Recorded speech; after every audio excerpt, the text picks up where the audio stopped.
आयुष्यात कधीकधी अशी वेळ येते की जॉबसाठी म्हणा किंवा इतर काही कारणांमुळे म्हणा आपल्याला दुसऱ्या शहरात किंवा देशात राहावं लागतं.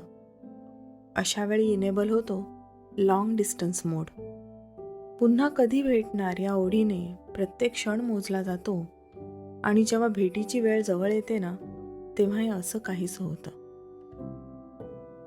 अमुक वर्ष अमुक महिने करता करता भेट अमुक दिवसांवर येऊन ठेपली. अमुक वर्ष अमुक महिने करता करता भेट अमुक दिवसांवर येऊन ठेपली. इतके दिवस धरून ठेवलेली ओढ आज सैरावैरा धावत सुटली. खरं सांगू, अत्तराच्या कुपीतलं अत्तरच नाही तर सुगंध सुद्धा मी पुरून पुरून वापरला. अत्तराच्या कुपीतलं अत्तरच नाही तर सुगंध सुद्धा मी पुरून पुरून वापरला. अश्रूंचा अभिषेक पण इतका जपून की आठवणींचा एक थेंब खाली नाही सांडला. आज मृगजळच वास्तवाचं रूप घेऊन समोर आल्यासारखं वाटतंय. आज मृगजळच वास्तवाचं रूप घेऊन समोर आल्यासारखं वाटतंय. कस्तुरीचा शोध घेत घेत मन शेवटी तुझ्यापाशीच येऊन थांबतंय.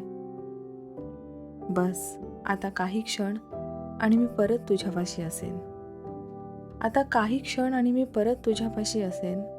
सांजेचा सूर्य आणि मंद वाऱ्यासोबत निशब्द मी तुझ्यापाशी बसेन आणि विचारेन तुला दटावून थोडं, आठवण नाही आली का रे माझी? आणि विचारेन तुला दटावून थोडं, आठवण नाही आली का रे माझी? तुझ्यापासून दूर एकाकी सोडायला तू झालास तरी कसा राजी? चेहऱ्यावरचं हसू जरासुद्धा न ढळता तुझी नजर एकटक माझ्याकडे पाहत बसेल. चेहऱ्यावरचं हसू जरासुद्धा न ढळता तुझी नजर एकटक माझ्याकडे पाहत बसेल.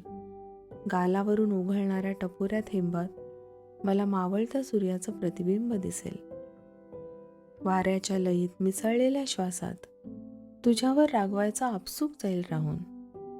वाऱ्याच्या लयीत मिसळलेल्या श्वासात तुझ्यावर रागवायचा आपसूक जाईल राहून. मी अलगद विसावेन तुझ्या खांद्यावर, तुझ्या चेहऱ्यावर खुललेलं इंद्रधनू पाहून. मी अलगद विसावेन तुझ्या खांद्यावर, तुझ्या चेहऱ्यावर खुललेलं इंद्रधनू पाहून.